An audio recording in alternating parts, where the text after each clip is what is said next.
Hey up, I'm the Yorkshire Time Lord, and time to get to know me better with Doctor Who Question Time.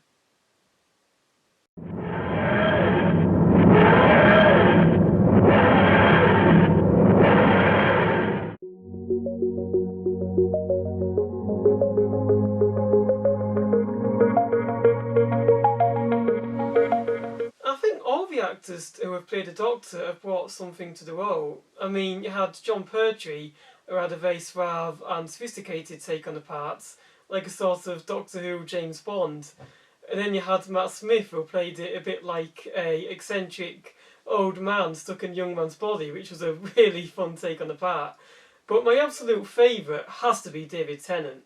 I just think he brought a real humanity to the part, which no other actor to play the Doctor really has. And it sort of gave a stronger emotional connection to his companions. I felt really invested in his relationships with Rose and Donna as a result, and Martha as well. And it really made me feel for especially Rose and Donna with the heartbreak that followed when they left as companions. I mean, my God, those exits, when Rose ends up parting from the Doctor in Doomsday and they're separated because of the situation with the Void, and they can't, obviously, because she's trapped in Pete's Road. It really did hit me hard. And then when Donna lost her memories and she could no longer remember the Doctor because she became the Metacrisis Doctor and it burnt away at the sort of human side of her mind. That was so sad that she can't remember all those times, all those adventures that she had, and she reverts back to the Donna she was before she went on all those adventures with the 10th Doctor. It's really emotional to watch. And it's David Tennant's humanity that really brings out that emotion that I felt as a viewer when I watched his travels with Rose and Donna. I mean, even Martha, with what happened to her family, their family went through some real tough times with the way that the Master imprisoned them and that whole year that never was. It's, his companions really were affected quite hard by the adventures of him.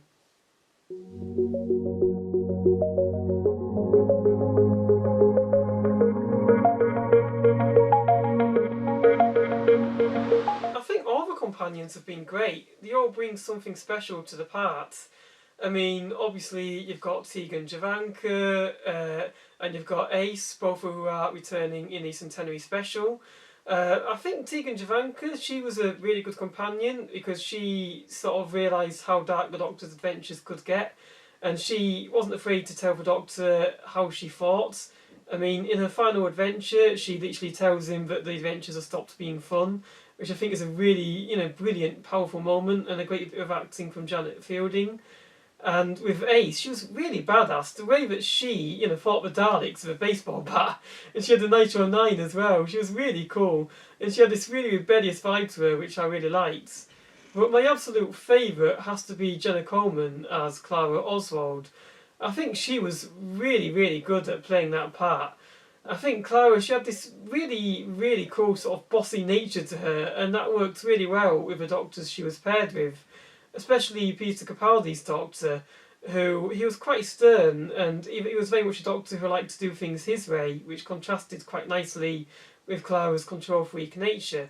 And it kind of felt like, at first it started off, a bit kind of rocky with them. They seemed to argue a bit, there seemed to be a bit of bickering going on, and then they seemed to develop a bit more of a rapport, and they seemed to grow to like each other, and it kind of felt like towards the end of Series 9 that Peter Capaldi's Doctor fancied Clara a bit. Just the way that he was trapped in that confession dial for 4 billion years, and he starts beating that diamond wall because he's lost Clara, and I mean that's the actions of someone who loves somebody, it's got to be. And then it's not just that as well, but it's also the journey that Clara went on as well. She had a really interesting companion journey. With Clara, it kind of felt more like an unhealthy obsession she developed with the Doctor, almost like drug addiction in a way that her travels with a Doctor, it kind of made her more reckless, and she took a bit too much joy out of it in a sense, and it became a danger to her, to the point where she ended up losing her life because she was taking too many risks. And I thought that was a really compelling way to tell a Doctor and companion dynamic, something that really had not seen before. And then of course you had that character arc with the splinters of Clara, where she was splintered across the time stream, which was a really unique, sort of story arc in itself, and something that we hadn't really seen before in regards to Doctor Who story arcs. And it allowed Jenna Coleman to really display her acting capabilities. She had to essentially play 3 different versions of the same character, and she manages to make all 3 seem different and unique.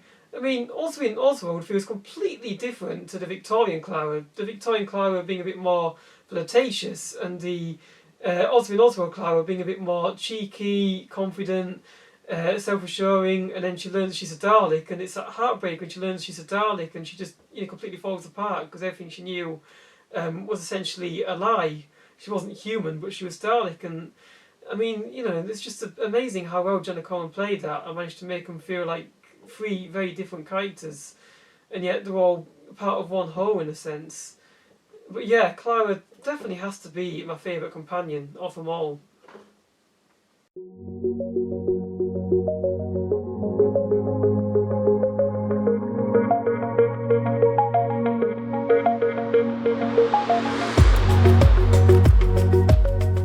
There's so many great monsters across Doctor Who's history. You've got the Cybermen, and you've got the Master, and you've got the Sea Devils, who of course returned recently in Legend of the Sea Devils. But I think my absolute favourites have to be the Daleks. I mean, they're just so wonderfully evil and relentless in a way that they exterminate species across the universe. And it's just the way that they push the Doctor to his or her limits as well. When you look at Genesis of the Daleks, and the way that the 4th Doctor, played by Tom Baker, is literally contemplating mass genocide and wiping out the entire species because of what they have done. It gives that whole "do I have a right" speech, which he delivers absolutely fantastically, by the way. And it's such a powerful moment, not just because of Tom Baker's excellent performance, but because of the way that the Daleks really push and challenge the Doctor. And I think that's the mark of a great villain, one that can push the hero into doing things that they wouldn't normally consider, and potentially going towards the dark side. They have that power to really make the Doctor think about killing an entire species, which he wouldn't normally do. And I think that's what really makes Dalek stand out for me. And it's not just that as well, but it's the iconic imagery as well. That sucker coming towards Barbara in the Daleks is one moment that really stands out for me. Because it is such a dramatically powerful moment. In that scene, you're really worried for Barbara. You're thinking, oh my god, that Dalek is coming for her. What is it going to do to Barbara White? And all you see is just a sucker, just a sink plunger coming towards her. But it's just how striking that imagery is, and how terrified that Jacqueline Hill looks. And it really sells you on how dangerous these killing machines are. And I think it's one of the main reasons why Dalek Mania really took off in the 60s. Because their design really carried weight in regards to how they could utilise it in the shots, and how they could frame the shots so that you would see things just like a sink plunger extending towards somebody, or even just basically their domed head as it moves towards the person that they're about to kill. And I don't think any Doctor Who race is ever going to beat the Daleks. There's just something about them.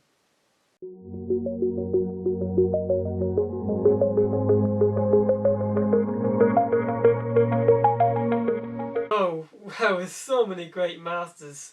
You got Roger Delgado, who was John Pertwee's master, and you've got Sacha DeHaren, who was Jodie Whittaker's master. But I think my absolute favourite has got to be Michelle Gomez. She just had this really great Mary Poppins vibe, which was really quite addictive to watch. And I just loved how deranged and batty that she was. The fact that she just casually kills people with that device that we see in Dark Water, Death in Heaven. And the way that she has this whole compelling arc going on as well, where she wants to learn to be good. And you're wondering, does she really want to be good? Is she teasing the Doctor like she's done before? Or is she really wanting to turn over a new leaf? And it's really compelling the way that they tease it throughout Series 10, and you have the Doctor meeting her, essentially to teach her how to be good. And then she teams up with John Sims' master, and we have that whole kind of will she, won't she? She decides to stand by the Doctor's side, and then it takes this really tragic turn where she's killed by John Sims' master, and it has that really powerful thematic connection with this idea that essentially she was killed by herself because the master can never change, and the master is always going to be an evil, conniving person. But Michelle Gomez's master did want to change. She did want to stand by the Doctor, and she did want to help him. But she was killed before Peter Capaldi's Doctor could find out. So Peter Capaldi's Doctor regenerated, not knowing that Michelle Gomez's master was going to stand by his side, and he was actually successful in trying to change her and trying to teach her on how to be good. And it is really tragic and really heartbreaking, and it really pulls at the emotions and makes me love Michelle Gomez's take on the part even more. And I don't think any master is ever really going to beat Michelle Gomez's master, or that arc that she had throughout her time in the show.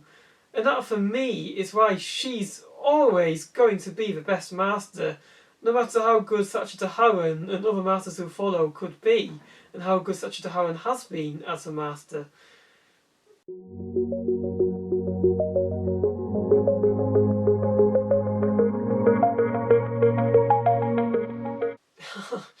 This was a really tough one, I'm not going to lie. I mean, there's just so many great guest stars on Doctor Who. You think Doctor Who's had the likes of Frank Skinner, and there's also been John Cleese and David Walliams. So many great guest stars. But I think the one it has to be for me is Bernard Cribbins as Wilfred Mott. I think he was just so lovable in that part. And you could tell that he really did care about Donna and the Doctor. He just wanted what was best for Donna. And he had a really great relationship with the Doctor, where they had that whole vibe going on, where the Doctor was proud to know Wilf was proud to know the Doctor, and they both gave each other some quite wise words of advice and words of wisdom.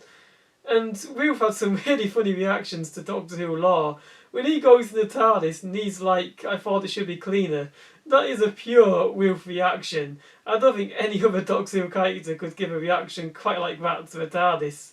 He just wanted to give it a spring clean. It's brilliant. And Bernard Cribbins is a great comedy actor. He's great at playing those moments of comedy, but he's great at the dramatic moments as well. He really does sell those more dramatic moments, such as when he was trapped in the car in the Sondheim stratagem, such as Poison Sky, and they're all in a hurry to smash the window and get him out of a car that's filling with the gas on the Atlas system. He was such a great choice for the character of Wilfred Mott, and it's hard to imagine anybody else playing that character. Come on.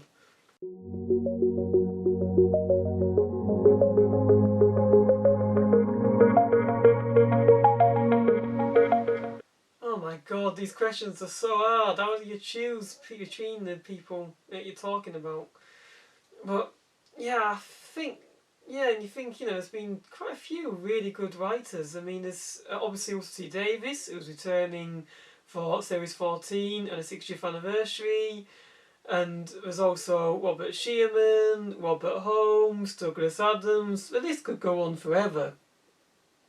But if I have to pick a favourite, I think it has to be Stephen Moffat. I think he brought a really great, darker vibe to Doctor Who. He was really good at the horror aspect. He produced some really scary stories. I mean, Blink is terrifying. And also Silence in the Library, Forest of the Dead, really scary with Avastra Narada. I couldn't stand in shadows for weeks after that episode. And also stories like Listen and Old Enough in Time, The Doctor Falls. And you've also got The Empty Child, The Doctor Dances. So many stories and episodes that people consider to be classics. And his era of a show brought this really sort of compelling, dark fairy tale vibe to it. The whole thing with Amy Pond, the girl who waited, essentially a bit like Alice in Wonderland, in a sense, with her waiting for a doctor, and she waits as a child, and then she's an adult, and she waits all this time to become a companion, which is a really great character arc. And I think he was great at the humour as well. You could tell that he used to be a sitcom writer, because he really plays those typical comedic beats, and he knows how to do the timing and to pause for comedic effect, and with his writing style. And yeah, I think he brought a really compelling, dark, and quite creepy vibe to the show, which is, to me, is what Doctor Who should be about. It should provide those hide behind the sofa moments and make people absolutely scared out of their wits' end. And I really hope he returns to a show someday, because when you look at his recent work, such as Sherlock and Dracula, which is done with Matt Gatiss, he really does bring that same kind of dark, spooky vibe to those projects.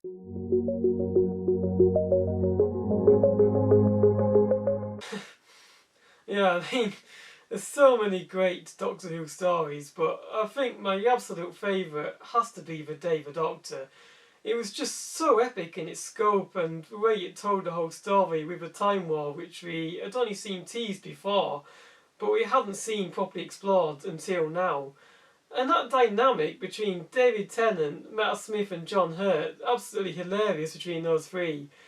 John Hurt, he only appeared in his story on TV as the War Doctor, not counting his cameo at the end of The Name of the Doctor, where all he had to do was turn around. And he's absolutely fantastic. It feels like we've always known him. You can tell he's a really good actor, John Hurt. Plus you've got that lovely scene at the end between Matt Smith and Tom Baker as the 11th Doctor and the Curator respectively, with the Curator telling him the full title of a painting, Gallifrey Falls No More. And it's great the way they play that, with Matt Smith's Doctor realising that means that they succeeded and they saved Gallifrey. It's a lovely moment between a pair, made even better by the fact that they actually improvised some of it behind the scenes and wrote some of the dialogue themselves.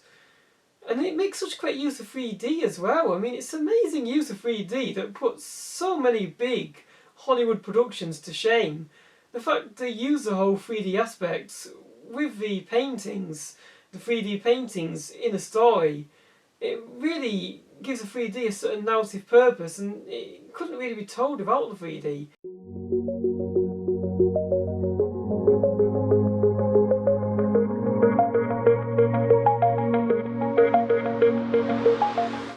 Yeah, I think those of you who follow me on Twitter know what I'm going to say here. My least favourite Doctor Who story has to be Love and Monsters for me. I mean, Russell T Davies, normally a great writer, but I don't know what on earth he was thinking here. God, it's just so embarrassing, that story. Elton Pope is just very unlikable. He's a total creep. The fact that he stalks Jackie Tyler because she's the mother of Rose who's travelling with the Doctor, and he wants to find the Doctor. I mean, that's just really creepy, stalkerish behaviour. How can you like a character who does that? And then you've got the Absorbloff as well, who, he was designed by fellow YouTuber Channel Pup when he was a kid, and Channel Pup did a fantastic job at designing it. My problem's not with him, but it's with the production team and the way that they realised his monster. They did a really bad job with it. Monster's just really cheesy, and it's not a faithful recreation of the initial design by the kid, which was a hell of a lot better. You know, and I mean, Peter Kay, he does a good job with what he has, but nobody could salvage that. Nobody could salvage lines like "taste like chicken" and "oh, I come from the planet Clon." My God, what was Russell T Davies thinking? And then he ends it all with a blowjob joke. I mean, a blowjob joke in Doctor Who. Come on, this is Doctor Who. It's not supposed to be celebrity juice. We don't want jokes about having sex with a paving slab in Doctor Who. God's sake, Russell T Davies, you are better than that, and I hope that we never have an episode as bad as that in a show again, because that was really cringy.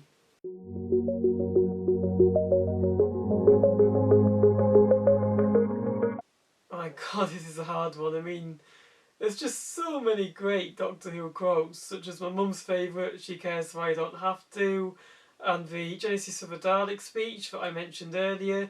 But I think my absolute favourite has got to be Clara sometimes asks me if I dream.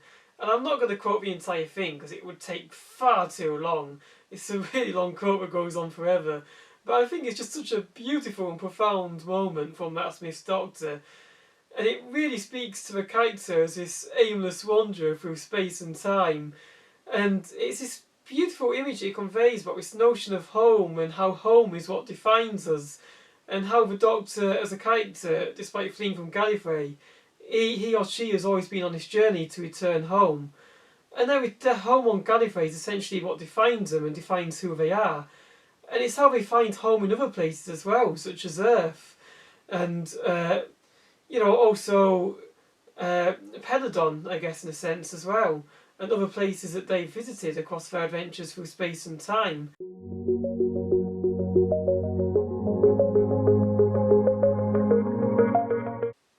Okay, so I first started watching Doctor Who from the beginning of his 2005 revival. 26th of March 2005, I was there as a new viewer, and I really enjoyed it from the start. I was hooked right from the beginning. I just think Rose was such a great way to introduce new viewers like myself to the concepts of a show and who the Doctor is. And it's also the first time that anybody saw Christopher Eccleston as a Doctor and Billie Piper as Rose. It does such a great job at setting up Rose versions of a Doctor and a companion, and introducing viewers to who they are as a Doctor and companion. Christopher Eccleston being this more sort of serious, hardened take on the Doctor, and Rose Tyler as this shop worker who's a little bit unlucky in life. She's an underachiever, and she's looking for something more. And as a viewer, as a new viewer myself, I felt really invested in Rose's journey. She's effectively going on the same journey as me as a new viewer, slowly learning about this world and how it operates and the Doctor's life and his sort of journey and the journeys that he goes on and his monsters and villains he meets. And I think the Nesting Consciousness and the Orthons were brilliant choices as some of the first monsters for this new era, because they're so easy to explain to new viewers like myself at the time. I mean, the Orthons, all you have to say is that they're shop window dummies. And after that episode, when I was going into town in Scarborough, I was always going to my dad and saying, "Oh look, it's an Orton! Orton, look, Ortons!" And, I think there were probably a lot of kids that were doing it up and down the country at the time. And the Nesting Consciousness, the way they are portrayed in this episode as a bubbling vat of liquid, that's a very simple way of reintroducing them. Inspired from space, obviously they were more of an octopus tentacled creature, but making them a bubbling vat of liquid, it simplifies them a bit and it makes them easy for new viewers to sort of become invested and to learn more about what the Doctor's about and the monsters that he meets. And, I think Russell T Davies really understood how to introduce the show to new viewers, whilst also keeping the viewers who we were watching before engaged by giving them elements that they knew from the classic series, like the Ortons and the Nesting Consciousness and obviously the TARDIS, and keeping them on board. I don't think he could have started that new era any better, really.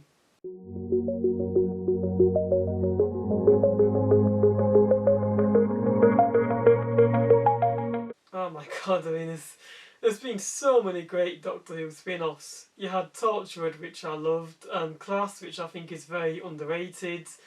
But my absolute favourite has got to be the Sarah Jane Adventures. I mean, I think the Sarah Jane Adventures had this really great way of tackling adult themes in this really mature and intelligent manner. And it did it in ways that were arguably better than some adult shows do it. I mean, it tackled homelessness better than Coronation Street. And that's on prime time on ITV at 7:30 or 8 PM now, in fact. Clyde Langer, I really felt for him going through homelessness, and Daniel Anthony was great as Clyde. He really brought the warmth and humour to the show, but he was great at the dramatic moments, such as in The Curse of Clyde Langer, when he had to, show the sort of he had to show what it's like to be a homeless person, and the sort of tragedy of being homeless, and the troubles that they face on a day-to-day basis. And Julie Mahindra as Rani Chandra as well. She was great in that part as Rani Chandra, and her keen interest in investigative journalism and that kind of rapport she developed with Elizabeth Sladen as Sarah Jane Smith, who was great obviously as Sarah Jane, And those two were great together, Sarah and Rani Chandra. She was great with Clyde as well. They had this really great romance going on between them both. And you really felt that close connection that they had. And you saw their romance blossom between the 5 series, which was, really great to see. She was great in A Day of a Clown, her introductory story, and so many other stories as well besides that. And, I think also Tommy Knight as Luke Smith, he gave one hell of a performance in A Nightmare Man. God, I really felt for him when he was going through those nightmares, seeing his twisted versions of Sarah Jane and Clyde and Rani, and how he felt like we didn't care about him because he was going off to university and he was worried about how they wouldn't be bothered about the fact that he's going to uni and how they'd soon move on for him. And it was all a trick from Julian Bleach as a Nightmare Man.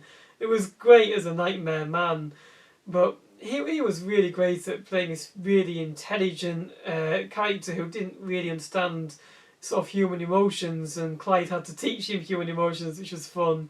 And I'm not surprised that Tommy Knight has gone on to great things since the Sarah Jane Adventures, because he was really, really good. And I don't think anybody else could have played that part quite like him. They really struck gold with Tommy Knight. But I think the other thing I liked about the Sarah Jane Adventures was the way that it brought in these classic series elements. You didn't just have Sarah Jane and K9, but you also had Katie Manning returning as Jo Grant, and she was as batty as you'd expect. That's the great thing about Jo Grant. She's a bit ditzy and that's entertaining to watch, but she's not stupid. She isn't stupid. She is clever, and she has really clever moments, and she's great with the Doctor, with Matt Smith's Doctor. She was great in the classic series with John Pertwee's Doctor as well, and it feels like she's never been away. And you got Nicholas Courtney as a Brigadier as well in his last appearance in that part as a Brigadier, and he's so great. He's like this really stern, no nonsense sort of military type who works really well alongside characters such as the Doctor and Sarah Jane Smith. Sort of brings them down to earth a bit with his more militaristic kind of aspects, and how he sort of wants to bring in more force, a bit more kind of brutal force, which contradicts a bit with the Doctor and in the Sarah Jane Adventures with Sarah Jane Smith. I think he has to be one of the greatest classic series companions.